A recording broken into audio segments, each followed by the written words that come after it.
Hello, welcome to Coach Michael 101, where we listen to music, check out movies, other miscellaneous mayhem, and hopefully we have some fun along the way. If you like what you see today, hit the like button. Please leave a comment, subscribe, turn on the post notifications so you don't miss a single video.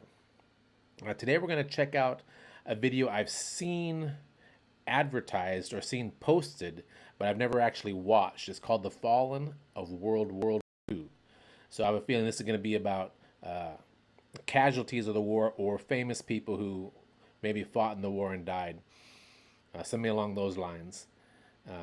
It's a little bit longer video. It's about 18 minutes, and it would really help the channel out if you could watch it all the way through. I know it's a big commitment, but it would really help the channel grow. Not much more to say. Let's check it out together. The Fallen of WW2. Let it roll. The average lifespan of an American is 80 years. And an 80-year-old today was 10 when World War II ended. Wow, that's a long 4 time when ago. it began. No. A soldier who saw battle would have to be in his late 80s at least today. Generals, political leaders, the decision makers of the war, few are still with us. Yeah. And over the past few decades, we've seen authors and filmmakers rush to capture stories from survivors That's before true. this connection of memory That is is true. lost. In fact, before they get started, some of the first movies I want to put on here, as soon as I kind of get the sound down and the lighting, I'm learning this as I go, so please bear with me. But one of the first things I want to do is the Band of Brothers and the Pacific and Generation Kill. So this, of course, this video feeds right into it. Definitely people to get those stories while the people who experienced it are still around and can tell them firsthand.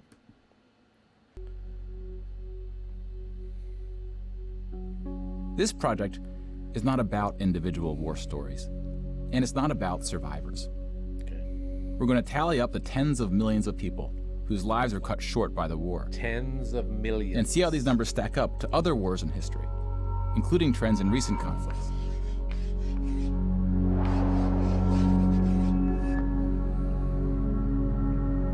Civilian We'll be counting soldier. soldiers and civilians separately. Each of these figures represents 1,000 people who died. Wow, look, some of those are little Civilians kids. were of all walks of life, Some of those are figures of kids. whereas military deaths were almost entirely men. Yeah, The average age was about 23. it's babies. In most battles, for every 1,000 soldiers killed, there are more than 1,000 who are injured. The word casualty can be confusing because in military speak, it often includes both deaths and injuries, and anything else that takes a soldier out of service. Here, we're just counting the deaths, and we'll begin with American soldiers. So it's not even counting the wounded, just the deaths. The people that were wounded, put in wheelchairs, lost limbs, dealt with psychological issues. Over 400,000 died. Wow. Most of the deaths occurred in the European theater, fighting the Nazis. And about a quarter were in the Pacific, fighting the Japanese. When you put them on the timeline, you see that casualties were the heaviest at the end of the war. The war began on September 1st, 1939. But the US wasn't willing to join the fight until Pearl Harbor, 2 years in. The deaths increased drastically on D-Day, when the Allies invaded Normandy. One of the most tragic moments of the war was on D-Day at Omaha Beach, Yeah. where 2,500 Americans fell. So about the same number of US soldiers died on this single beach landing as the entire 13 years of the recent war in Afghanistan. Imagine that. One day is now close The bloodiest to 20 battle in the years. Pacific was Okinawa, which lasted 82 days, during which 12,500 Americans died. About 5,000 of these deaths were at sea from kamikaze attacks. Now let's look at some other countries, starting with Europe. Yeah, they bore the brunt of it. Europe, Russia. Germany started World War II when it invaded Poland. Well, they definitely had Poland ultimately lost 200,000 lion's share of soldiers in the deaths. war. Damn. Most died after the invasion while the country was occupied by Germany and the Soviet Union. Germany, meanwhile, lost just 16,000 in the invasion of Poland. It was so fast. The Nazis went on to invade and conquer other countries, including Denmark, Belgium, the Netherlands, France, Greece, and Yugoslavia. France surrendered, but after losing 92,000 soldiers in the Battle of France. Over 200,000 ultimately fell, which includes deaths in POW camps, French colonies, and other fighting. Yugoslavia suffered almost 500,000 military deaths. You don't hear much The about initial them. invasion brought relatively few casualties on both sides. But the deaths mounted under Nazi occupation due to guerrilla fighting, civil conflict, and mass executions. You don't really hear about Yugoslavia, at least not in The Nazi invasions were swift, Western. with relatively few German losses. Even the Nazi commanders expressed surprise at their success. I didn't want to interrupt Yugoslavia and the Western. And then we have the educated- United Kingdom and the United States, who were not invaded but took the fight to the Nazis. Britain lost about the same number of soldiers as the US, which includes the British colonies. Germany lost about 500,000 soldiers fighting the US and Britain in what is known as the Western Front, which took place in France and Belgium. They got hammered in the Eastern Front, though. I know that. But most Nazi soldiers died in the Eastern Front, Germany's unsuccessful invasion of the Soviet Union. By the millions, The numbers are staggering. The most famous battle of the Eastern Front, and perhaps the turning point of the European war, was Stalingrad.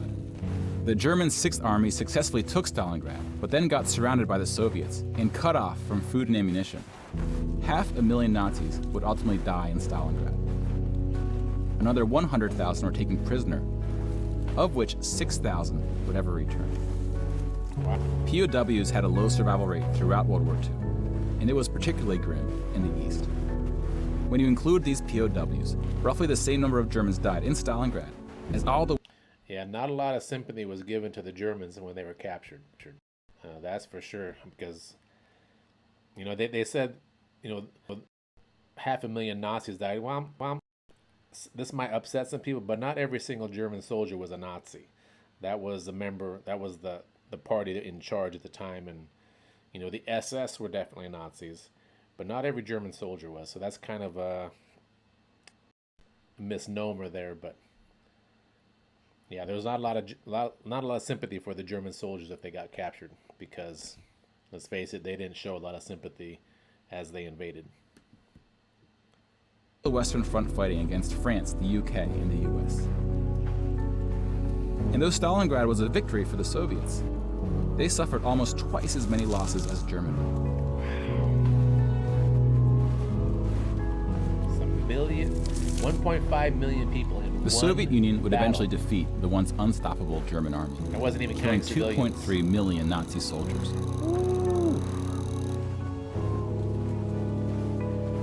But winning the war came at a cost.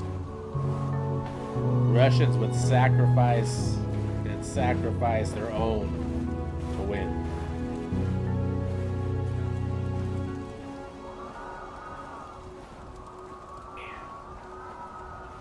Seeing it visually represented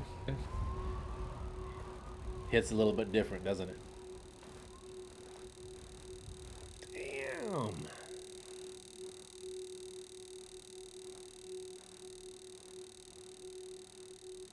Still going.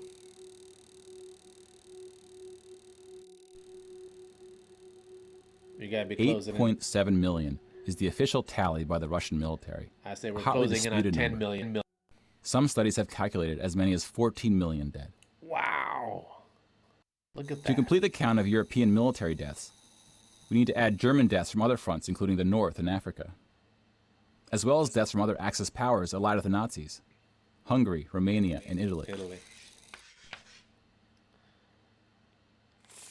When you put these European military deaths on the timeline, it looks like this.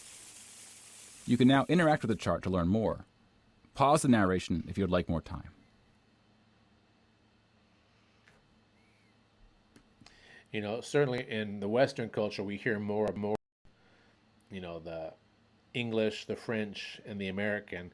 And when I lived in China, you know, the way they learned about World War II was very different than the way we learned about it. They learned more about the Eastern Front, which makes sense, you know.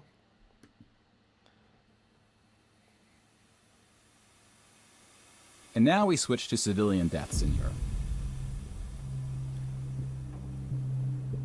The Holocaust has to count for the vast majority of these. 6 million Jewish people were killed in the Holocaust. Man. A lot of deaths in China, If you separate this by too. country, you see that about half, 2.7 million, were Polish. 700,000 were Soviets, followed by Hungary and 17 other countries.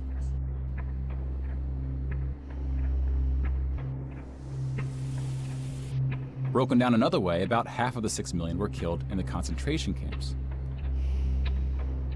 Over 1 million died in Auschwitz. Most were killed in the gas chambers. Others died from starvation, exhaustion, disease, and other forms of execution. The second most deadly camp was Treblinka, which was exclusively an extermination camp, set up to look like a train station. Mobile killing groups killed 1.4 million Jews.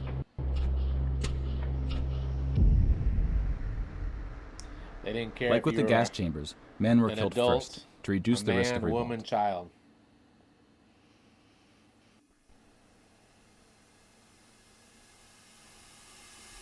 And I apologize for stopping this so much, but when you think about it, stuff like this still goes on.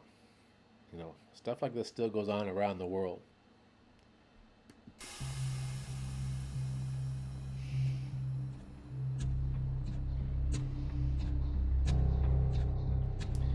I have images of little teenagers.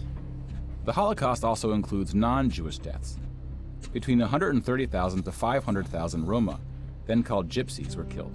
The numbers are disputed. About 250,000 people with disabilities were killed. Homosexuals, Catholics, and other groups were also exterminated, but their numbers were relatively small. Some historians say that other civilian deaths should go under the label of Holocaust. About 2 million non-Jewish Poles were killed under German occupation, some of which were sent to the gas chambers at Auschwitz. When you combine civilian and military deaths, over 16% of the total Polish population died in World War II, which is the highest percentage of any country. That's almost 1 out of every But not the 5. highest in total death count. The Soviet Union again tops that list, losing at least as many civilians as it did soldiers, somewhere between 10 and 20 million. A particularly dark moment for the Soviet Union was the siege of Leningrad, now St. Petersburg. German forces surrounded Leningrad before civilians could be evacuated. Supplies, including food, were cut off for 2.5 years. 1.5 million people died as a result, mostly from starvation, mostly civilians. Stalin's cruelty towards his own people is partly responsible for these numbers. He often didn't allow civilians to evacuate from cities, thinking it would cause the soldiers protecting them to fight harder. About 1 million Soviets died in Stalin's own labor camps, called the Gulag. Just about every country suffered civilian losses, especially countries who were invaded.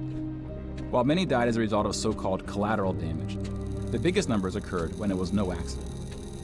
Civilians were exterminated, purposely fired upon or bombed, used as human shields, or intentionally deprived of food. The intentional killing of civilians was done by most warring parties, including the United Kingdom and the United States. This is before the United smart Kingdom was bombs. spared of a land invasion, but Before still lost laser 60,000 guided civilians, largely from German air raids or blitzes, often directed at civilian population centers. The UK did the same to German cities at a much greater magnitude, causing about 10 times the number of deaths. But most German civilian deaths came from the ground at the late stage of the war. When the Nazi regime collapsed, civilians living in occupied regions had to desperately flee from the advancing Soviet army. Rapes were widespread, and death estimates ranged from 600,000 to 3 million. It's crazy. Let's step back and see where we are with the totals. Man. We just counted about 20 million civilian deaths in Europe. If you add this to the European military deaths we already covered, New York and LA combined. It brings us to over 40 million. Then we have the Asian theater. States. Here we see the vast majority of military deaths in Asia came from China and Japan. On the civilian... Yeah, again, in the Western education system, you hear more about Japan and Australia, not realizing that China lost more people than Japan did. Inside, because about Japan 6 million invaded deaths China. from China, Indonesia, Korea, Indochina, and the Philippines can be attributed to Japanese war crimes, which are sometimes compared to the Nazi atrocities due to the sheer scale of the cruelty. China had the second highest death count after the Soviet Union. And like the Soviets, the Chinese government demonstrated a stunning willingness to sacrifice its own people. Chinese nationalists opened the dike at the Yellow River, hoping the flood would halt the Japanese advance. 500,000 Chinese civilians or more were killed, which is 2 or 3 times the number who died in all countries in the 2004 Asian tsunamis. But the invasion of China only cost Japan 200,000 soldiers. Most were killed fighting the US and allies in the Pacific War. A significant portion of Japanese civilian deaths were caused by American firebombing and the 2 nuclear attacks. Contrary to official US statements, these airstrikes were directed at civilian populations, not military targets. Right. The firebombing killed more than the nuclear strikes because most Japanese housing was made from wood, and so it burned. So if you start firebombing, they would just burn out entire cities. When you add all the deaths outside of Europe, it brings us to a grand total of 70 million for the war, give or take depending on who's counting and what civilian deaths get included. More people died in World War II than in any other war in history. For comparison, here are 20 or so of the very worst wars and atrocities we have on record. Wow. Some of these are more of Much atrocities larger than than wars, World War I. but we've seen how that distinction can get blurry. Some of these spanned across centuries. World War II had the highest body count, and it all happened in just 6 years. The world's population has grown significantly since the earliest atrocities on this list. If you want to compare them in terms of what percentage of the world died, we can adjust the chart to look like this. This rough approximation tells us there may have been more devastating wars before World War II, proportionally speaking. Right.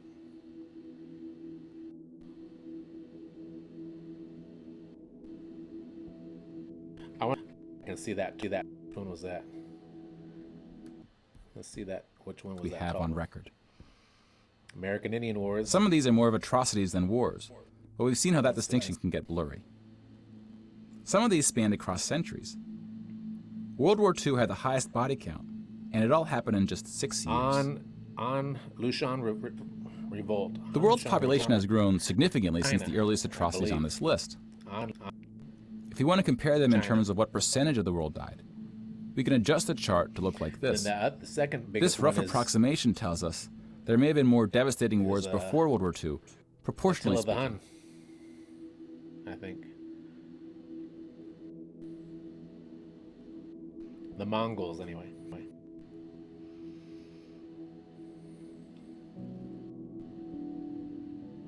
When we turn to post-war conflicts, it's hard to say anything that isn't controversial. But the data shows something quite extraordinary has been happening. War. A lot less war since the nuclear age In began. 1989, John Gaddis coined the phrase the long peace to identify the absence of conflict between the nuclear powers during the Cold War. 25 years later, the Cold War is over, and the term is still being used, although its meaning may have shifted. I apologize. It wasn't Attila the Hun, it was Genghis Khan. That second highest one was Genghis Khan. European countries have not fought each other, except for this 10-day war in 1956 when the Soviet Union invaded Hungary. Well, When we look at European wars before World War that's II, changed. it looks like this. They tend to be more frequent as you go back, though smaller in scale. And the largest 44 economies of the world have not battled each other since World War II. Rich countries have fought poorer countries, like the US versus Iraq, but rich countries have not fought other rich countries. Such a period of peace between the so-called great powers hasn't been seen since the Roman Empire. To many, peace is too strong of a word. yeah. Wars have occurred since World War II, and they can be grouped into these 4 categories. We don't see colonial wars anymore. We've already noted that interstate wars between rich countries have not occurred at all, and here we see wars involving smaller economies have tapered off. That leaves civil wars of 2 types, with and without foreign intervention. And this is what these battle deaths look like alongside of World War II. More people died fighting in World War II than in all the wars since. And again, we can't forget about world population, which has almost tripled since World War II. If we scale these numbers to show deaths in proportion to world population, showing the likelihood that a person on Earth dies in battle, the downward trend becomes even more pronounced. Now, this isn't to infer anything about why this trend is occurring. That's a discussion for another day. Nuclear weapons. You can now interact with this chart to explore what conflicts are behind the totals. Now, bear in mind, we're just looking at battle deaths here, not civilian deaths, but those too are in decline. Peace is a difficult thing to measure. It's a bit like counting the people who didn't die in wars that never happened. We give such importance to the word peace, but we don't tend to notice it when it occurs or report on it. Sometimes it takes reminding ourselves of how terrible war once was. And I think that has a lot to do with the way media has changed, because now media is 24 hours, it's instant. You know, someone like me can get onto a media forum and talk. And so it seems like war is all around us. You know, it seems like it's still a constant specter hanging over our heads, but really, you know, it really has tapered off. To see the peace that has been growing around us. Of course, this trend may not continue, and it's not clear how looking at these charts can help us make the right decisions to ensure that it does. That's a cool graphic. But the longer the long peace grows, the more significant it becomes. So if watching the news doesn't make us feel hopeful about where things are heading, watching the numbers might. Yeah.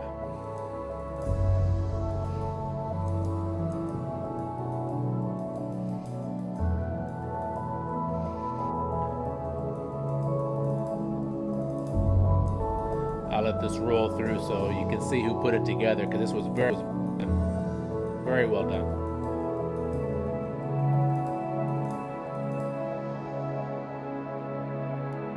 We'll stop it there. But yeah, I don't know about feeling good watching the news, you know, especially if you're the U.S. or really anywhere, because the news is so